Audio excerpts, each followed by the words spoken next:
Gelo kalih ninggal katresnan. Monggo dipilih kalih. Oh, gelo ninggal katresnan. Gelo nggih. Nggih.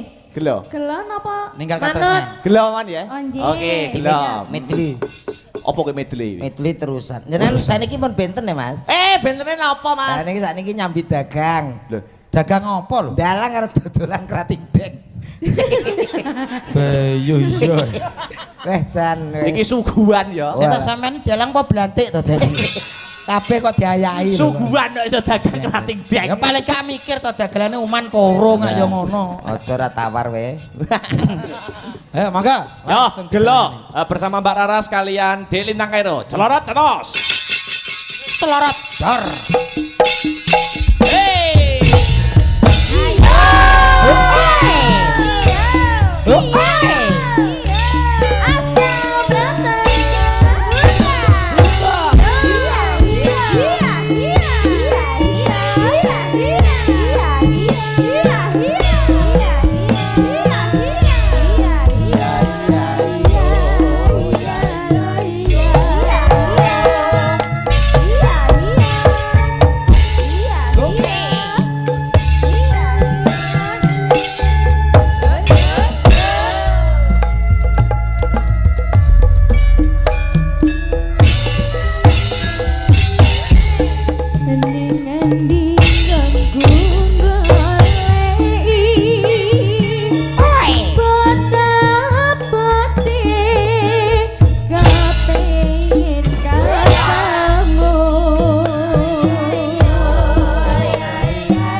Yo, senggake ora penak.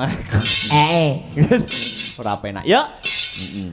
Kaya ngene lalakonku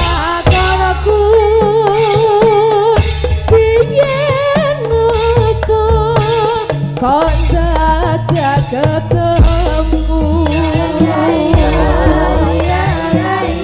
yen pancen ditinggalake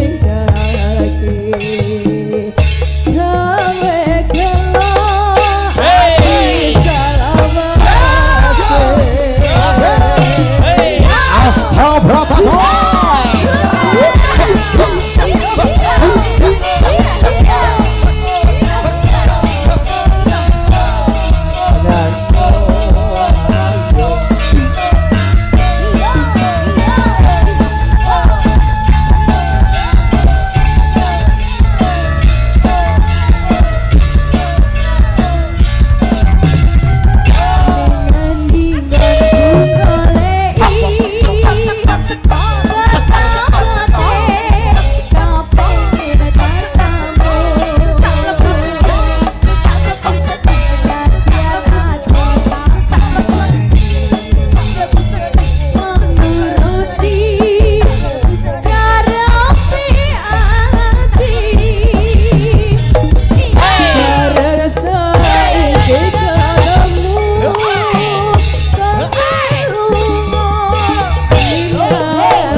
ke? Koyo Hey. ngene lalakonku Hujan ngopo Kalau ketemu Yen pancen ditinggali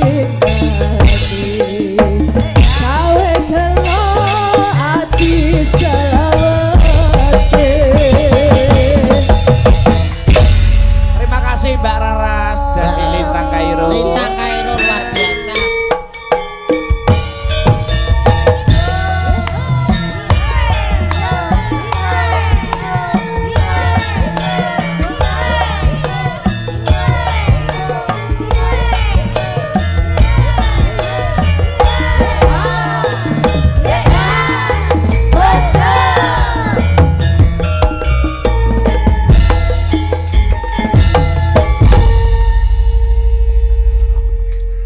Mike pundi? Mikku keri Mbak Lintang. Iya.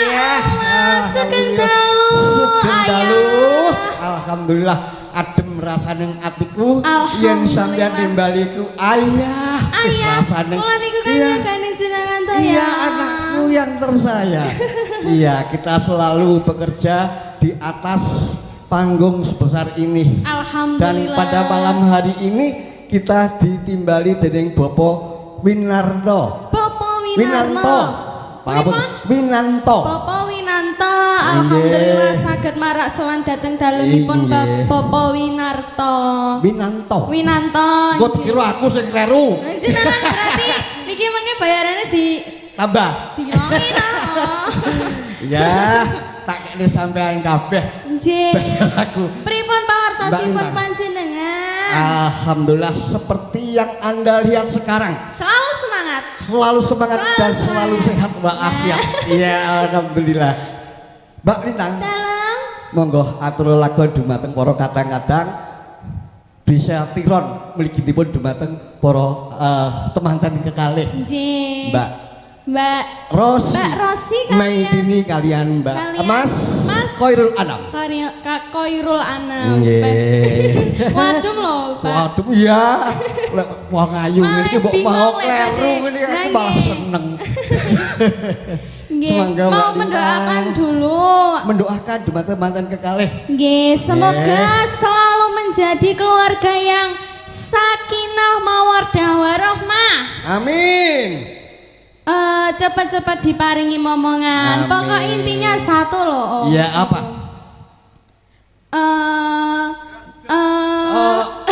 Apa? Intinya satu. Satu apa? Tidak ada yang memisahkan kecuali maut yang memisahkan. Alhamdulillah amin. Ya Amin, ini semangat. amin. Memang tekad mereka berdua. Laras Cinta sangat. selamanya. Cinta selamanya. Iya. Seperti Atut runtut reruntungan renggang gulo kinepyur pulut. Weh.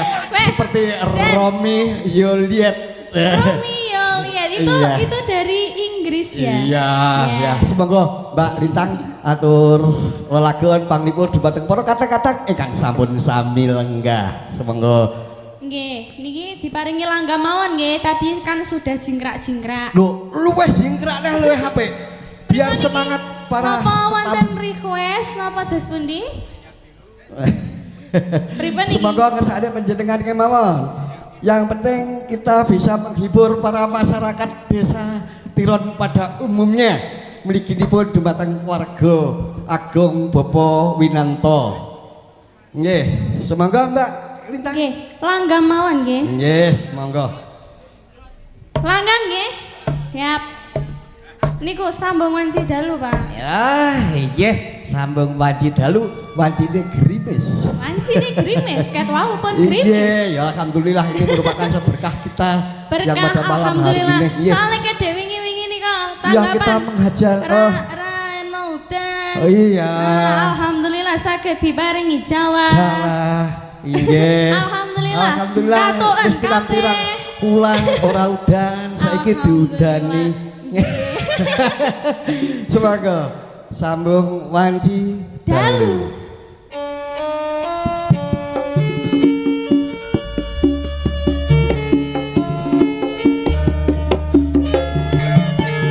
Pak, ada man make-nya cantik dan bagus.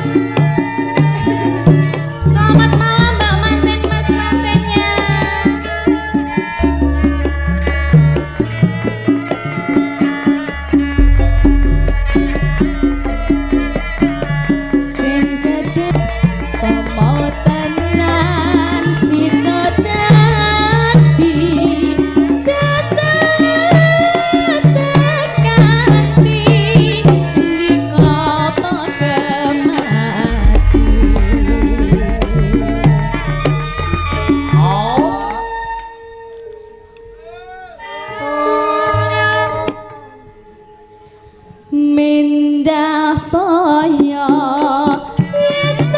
Sita urip lan andika mesti Bagya Maya jara lair putri Sulistya terus bisa nyuwara dikeka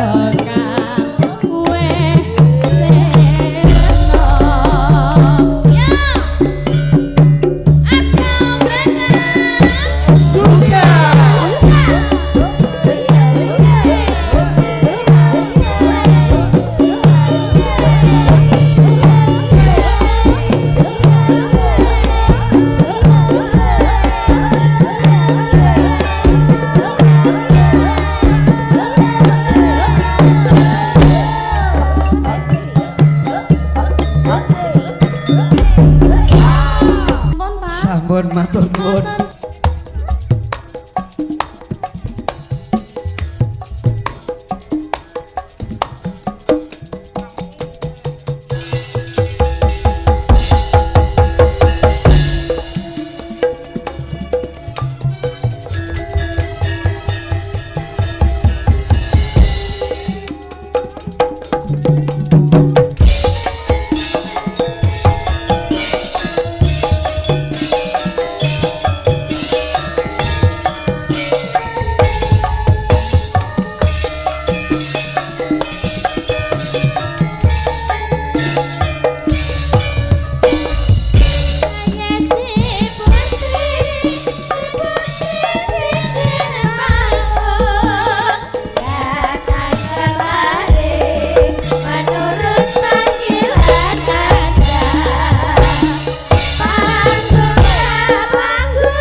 Arjuna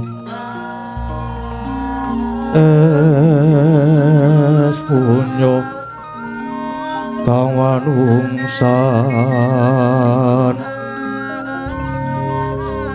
kasrepan tingkaing mungsuh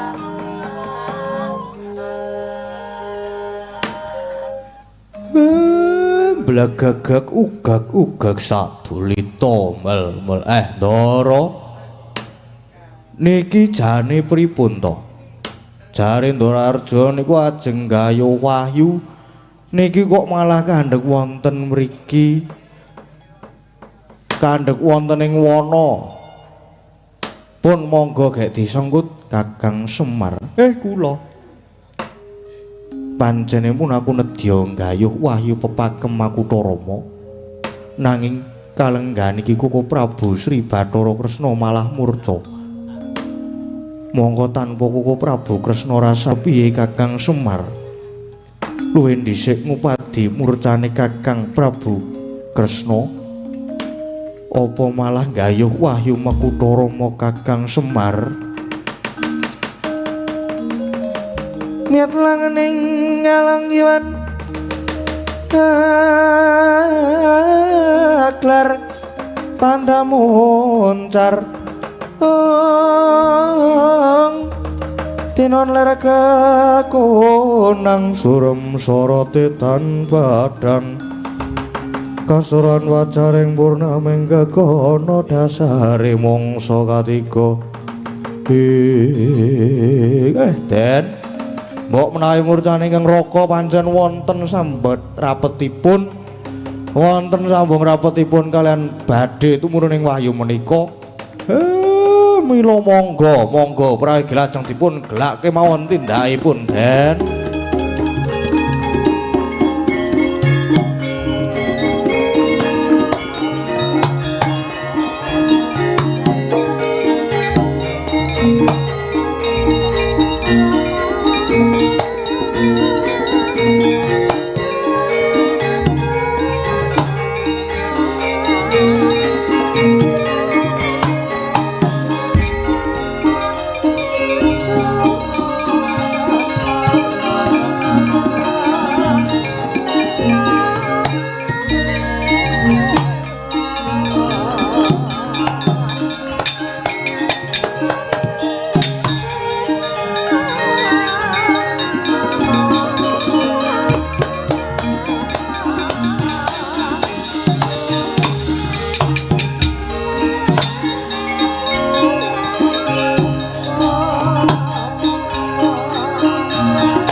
Rata kadhewe saya Indriaksa Sara Maruta Pawanagara Margana wisikan magulingan 5 oh lalah mandeg dhisik. Iki wae kepethuk satriya kok cahayane manter nyata lanang kaya mangkene. Sumana tejane mula aku karo kowe banjur nyembah mbok menawa ya satriya iki sing dikarepe dening Sang Begawan Wibisana. Ya, prayoga ditakoni luwih dhisik, Kakang. Ya, takoni dhisik. Mangke Raden, kepareng kula sakadang badhe nila rami panjenengan menika sinten Raden? Petruk. Nun. Mrene nggih. Kenapa? Wih, Dian. Ana buta cacah ora sing mburi dhewe kok bagus ke? Apa ku iso weruh Petruk? Nggih, sekedhik-sekedhik lah. Napa nangsal ilmu gaib. Petruk. Pripun? Neng tengah alas kuwi wis adat sabene kepethuk cakil. Nggih. Nanging iki kok beda. Cakil karo buta kok do nyembah.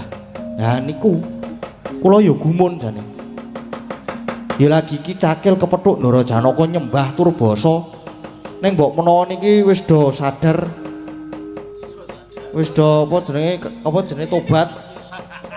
Wis do kapok ngene iki. Ning ya aneh lho Den iki Den. Nek didelok rodok cat katon cat ora cat tembok cat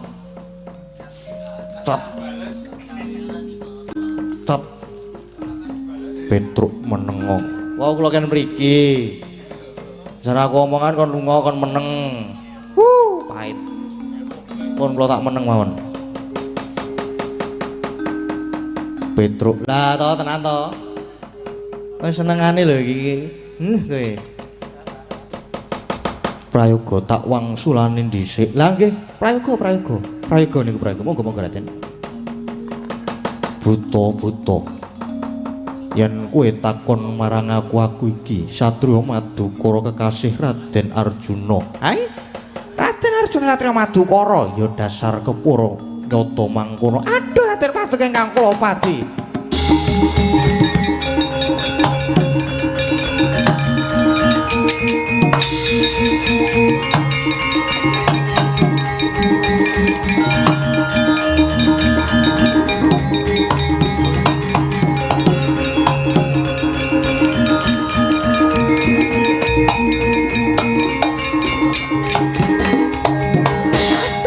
Paduka kang kula padi. Apa wigatine mangkono? Bareng aku ngaku Raden Arjuna banjur malah padha nyembah. Kawin ngono Raden? Kula sakadang menika dumados saking kadang caturwarna. Inggih nafsu patang perkawis. Dene nami kula menika pun Angkara, kula pun Ludra, kula pun Sukarda, kula pun Nuraga. Raden, sawet kula menika ingkang nderek ngomongi jakatipun Begawan Wibisana. Nanging kula sampun dipun wali saking raganipun kula lajeng kadhawan supados ngupadi dhateng jengandika Raden Arjuna. Rana inggih namung Paduka Raden Arjuna ingkang kedah nyampurnaken dhateng kula sakadang.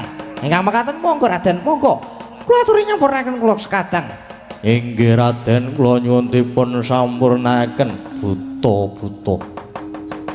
Ing atas aku iki satriya kok mungkon nyampurnake wujude buta kaya kowe. Aku ora surta, aku ora sudi. Aduh piye Di? Raden Arjuna ora kersa nyempurnake. Wah nek ngene iki gelem. Ora gelem ya tirata warepeksa wae. Oh iya Di. Raden, yen Paduka ora gelem apa malah diwalik. Raden Arjuna sing bakal tak sampurnake. Yen pancen bisa sampurnakno Arjuna. Oh lah sampurnake tenan sabetke perbatang. Sampurna tenan.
Janaka ajeng napa niki? Pancene buta-buta karo tak lepasi jemparing. Lampun. Buta-buta nika nek dipanah ora bakal mati. Merga nika kedadean seka nafsu patang perkara. Ampun dipanah, ampun dipanah. Neng pancen nafsu papat nika nyuwun disampurnake tenan. Lah banjur kepiye prayogane Kakang Semar pun? Mang muja geni mawon murih nafsu papat nika enggal sampurna ndara.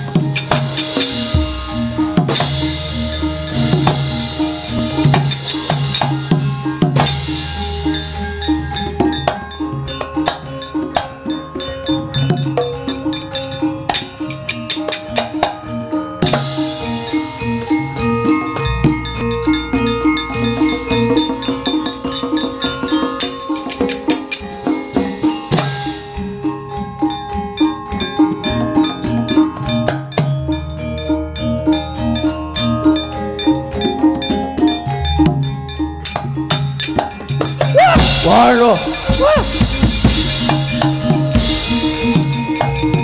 Waduh.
Meh rahina sumubang iwang haruna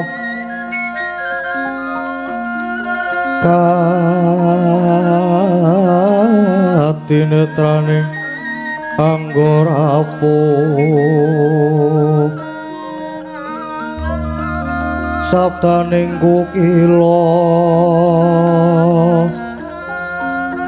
rengganikara sageter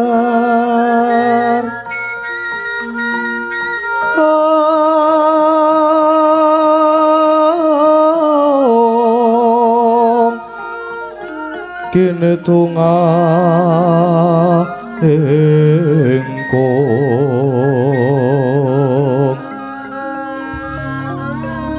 ler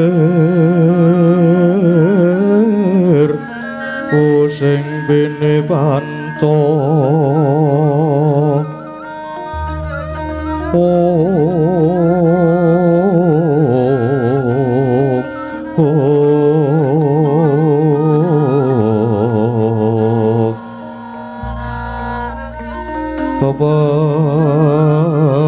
Toke ngayam wono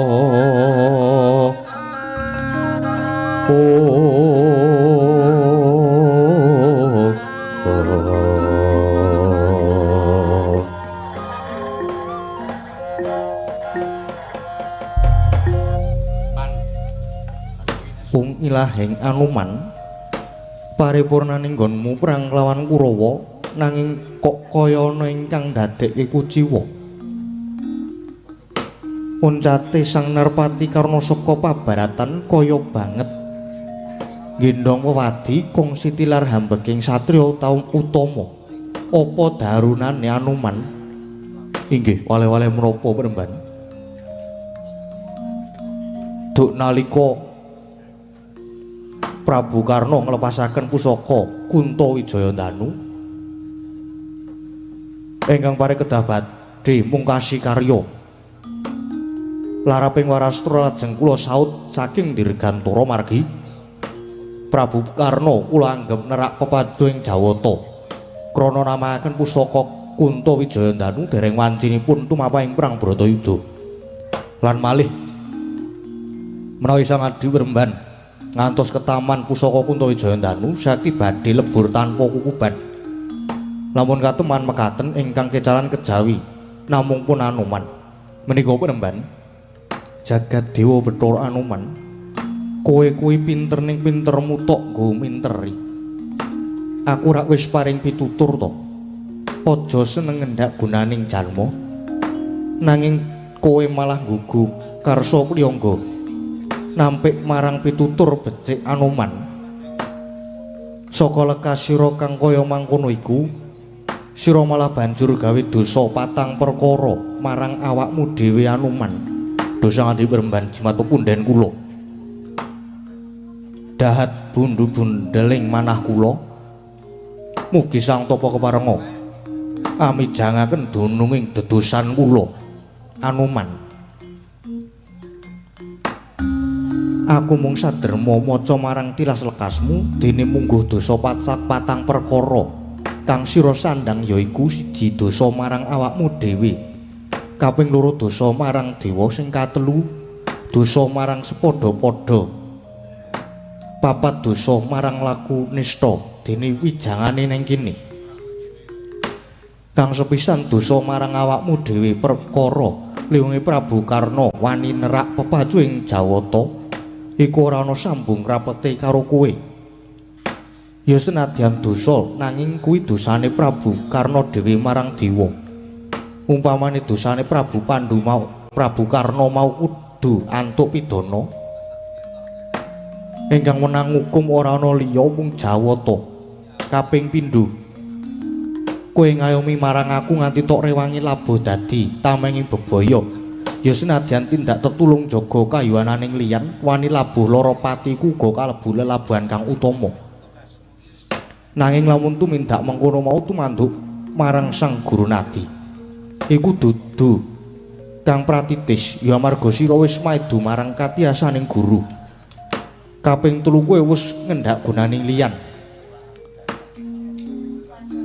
Agawe pepesing prajurit linuwih dosane Prabu Karna ya merga saka pekartimu kang hambek adigung adiguna lan kowe nyepelekke Prabu Karna kang pungkasan sira wis wani culika ngrebut duweking liyan ora kanthi adu jaja padha prawira iku uga dadi dosa Anuman. Mungguh iku dosa patang perkara kang sira sandang Anuman senggana. Meraina sumubang hiwang haruna kadinetrane nganggo rapuh sabdaning kukila linggane goro sageter kene tuan gong lirwu sing pindi panca aduh sanganti perban mboten nginten jebul malah ngantos semanten kaliputing budi kula. Temah kula nandhang dedosan. Monggo kula puruhita dhateng Sang Maha Wiku menika saestu namung badhe nyuwun margining kasampurnan Penemban. Yen jeneng sira kalenggan iki nyuwun disampurnake yekti durung bisa. Kejaba durung titi wancine nanging uga isih akeh lelabuhan lan jejiban kang kudu sira sangkul. Malah kalenggan iki sira ngenturna tapa meneh ana ing kendali sada. Ngiras pantes kanggo nebus marang saking dodosanmu Anuman. Inggih, yen mekaten kula nyuwun pamit Penemban.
Ingkang suwani Kiai Begawan Wibisana padha kanthi Basuki Kyai inggih pangasunipun Sang Adi Penemban pangabekti kula mugi kunjuk ya wis ndak tampa Kyai banjur ana wigati apa suwanana ing ngarsaku Duh Sang Adi Penemban wale-wale menapa mila kula ngantos milar saking praja tilar kawibawan pilalu anumpal kali sowan dhateng Sang Maha Muni Duh Penemban kula pitados inggih namung paduka ingkang saged nuntun dhateng sangkan paraning dumadi pramila Penemban sowan kula saestu namung badhe nyuwun kasampunaning gesang kula sae keparenga nguntapaken jasad kula Penemban Yai kaya kabeh hawa nepsu patang perkara kang mapan ana ing anggamu wis sira bangkas pertanda lair batin wis madhep mantep nggonmu bakal nggayuh kasampurnaning urip ayo bebarengan kelawan pun kakang nyuwun ngersaning Hyang Agung lan piwelingku katresnanmu ya mung mligi tumuju ngersaning Gusti kang murbaing dumadi kang mengkono Yai ayo bebarengan patrap semedi ngening kecipta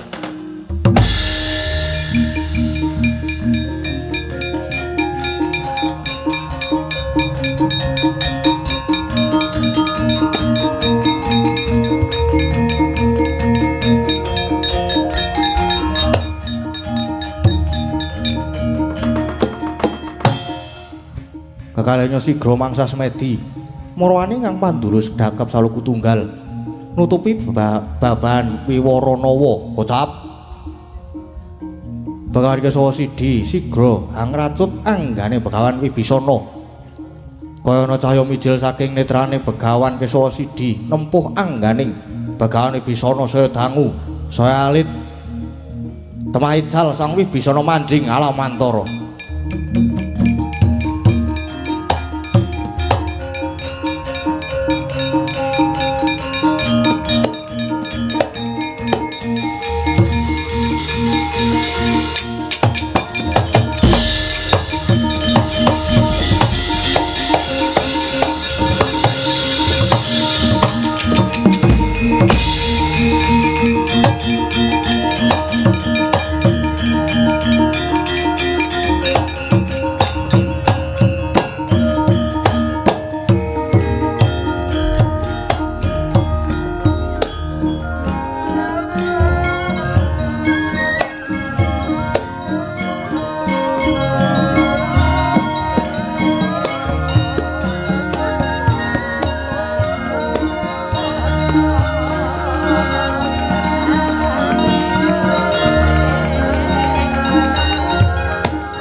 Ilahing ingkang suwan niki Raden Harjuna inggih dahat kasinggihan sampun prisa dhateng kula Penemban keparenging jawata aku prisa marang sliramu inggih ngaturaken sumangkeming pangabekti Penemban ya wis dak tampa ndadekke bombonging manah Arjuna sowanmu sumangka pengawak Bajra bayana wigati apa dene kraya-raya prapta ning pertapan Kutharunggu Duh Sang Adi Penemban sedyaning manah kula sepisan badhe lebur napak pada Sang Maha Wiku keparenga ngaup subratanipun Sang Maha Muni syukur yen to kersa ngluberi ngelmu ingkang damel padhanging manah kaping kalih kula badhe nyara widhaken dhateng murcanipun kadang kula sepuh Koko Prabu Sri Bathara Kresna menika Penemban Arjuna yen bab murcane kadangmu wredha ya Prabu Kresna aku durung bisa paring katerangan krana iku isih kesasaban ron salomba lan bab nggonmu bakal suwita marang aku mesti wae katopo kanthi seneng jerya mung sira ingkang ndak arep-arep matur sembah nuwun. Matur sembah nuwun duh Sang Penemban. Yaya Arjuna lan persajan wae. Apa kang tok kersake dene sira kepating luruk ana ing pandurunganku wale-wale menapa Penemban. Derenging manah labet kumanjelu badhe gayuh tumuruning wahyu Sri Makutarama. Apa sira wis uninga marang wujuding